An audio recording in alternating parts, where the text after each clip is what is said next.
देखिए, अब ये कोई नई बातें नहीं रह गई हैं कि जो सरकार के खिलाफ है, जो विपक्ष में है, उनको जांच एजेंसियों का भी सामना करना पड़ेगा, मुकदमों का भी सामना करना पड़ेगा। और लगातार भारतीय जनता पार्टी की सरकार में जो विपक्षी हैं, जो विपक्ष की आवाजें हैं, उनके खिलाफ मुकदमे लिखे जा रहे हैं और ये मुकदमा भी उसी श्रेणी में। तो जो विपक्ष है, विपक्ष अपनी जिम्मेदारी को निभाता रहेगा, लोकतांत्रिक तरह से सवाल पूछता रहेगा।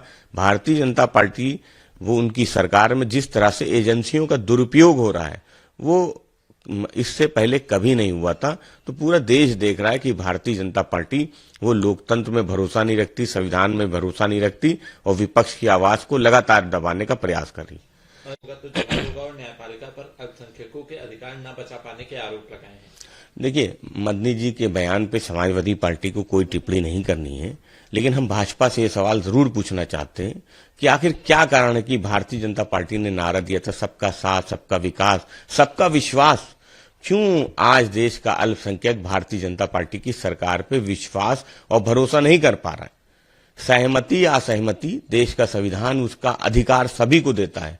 वो फैसलों पे भी असहमति होती है, सरकार के कामकाजों पे भी असहमति होती है। और जो असहमति मदनी साहब ने दिखाई है, समाजवादी पार्टी समझती है कि भारतीय जनता पार्टी को उस पर जवाब देना चाहिए कि क्यों देश में जो अल्पसंख्यक हैं वो इस तरह के सवाल सरकार से पूछ रहे हैं। तो कहीं ना कहीं भारतीय जनता पार्टी की सरकार की बड़ी विफलता है कि आज जो उनका नारा था सबका साथ, सबका विकास, सबका विश्वास, वो नारा पूरी तरह से विफल होता नजर आ रहा है। सिर्फ से अस्तित्व में है और आधुनिक राजनीतिक मानकों से नहीं मापा जा सकता। फिर से लीजिए, क्या है? आधुनिक राजनीतिक मानकों से नहीं नापा जा सकता। देखिए, गांधी जी को गलत कहने वाले लोग कभी भी सही नहीं हो सकते। जो लोग गांधी को गलत कह रहे हैं वो हमेशा से गलत थे और गलत हैं, गलत रहेंगे। सवाल इस बात का है कि गांधी जी ने इस देश को एक सूत्र में पिरोने का काम किया। जो राज्य अलग अलग विभाजित थे उनको एक साथ लाने का काम अगर किसी ने किया तो गांधी जी ने किया। अब उस ऐतिहासिक तत्व को भी कोई नकारना चाहता है, गांधी जी को गलत कहना चाहता है, तो ये भारतीय जनता पार्टी उनके समर्थन वाले संगठनों की विचारधारा रही है गांधी जी को गलत ठहराने की। तो गांधी जी कभी गलत नहीं थे, गांधी जी कल भी सही थे, गांधी जी आज भी सही हैं।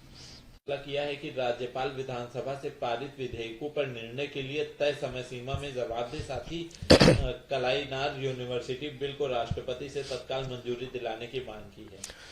देखिए, माननीय सुप्रीम कोर्ट ने अपने आदेश में इस बात को कहा था कि कोई भी राज्यपाल अनिश्चित काल के लिए किसी भी बिल को नहीं रोक सकता, क्योंकि राज्य और सरकारों के बीच में जो कामकाज का तरीका है, जो केंद्र और राज्य सरकार के बीच में अधिकार क्षेत्र संविधान ने बांटे हुए, उसके अनुसार काम होना चाहिए।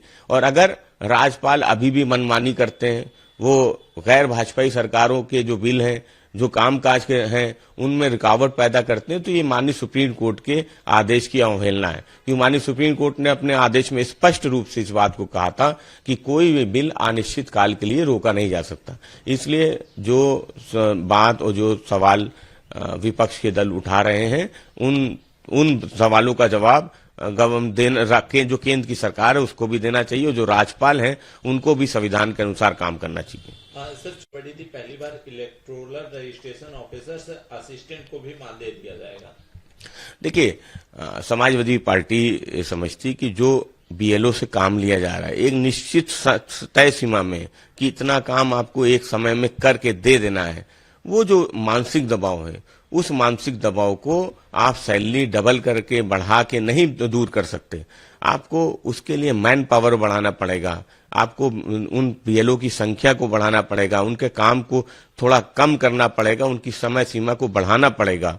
लेकिन भारतीय जनता पार्टी की सरकार और चुनाव आयोग जिस तरह से काम कर रहा है, वो बिल्कुल भी मानवीय ढंग नहीं है, मानवीय तरीका नहीं है। इसलिए समाजवादी पार्टी समझती जो बीएलओ पे मानसिक दबाव है, उस मानसिक दबाव को कम करना चाहिए। सैलरी बढ़ाने से मानसिक दबाव और काम का प्रेशर वो कम नहीं होता।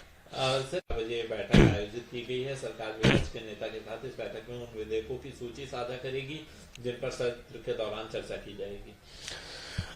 देखिए, समाजवादी पार्टी समझती कि भारतीय जनता पार्टी क्या जब सत्र चलता है तो विपक्ष को बोलने देती है, क्या उनकी बात को रखने देती है, क्या जो उनकी मांग होती है उनको सुनती है?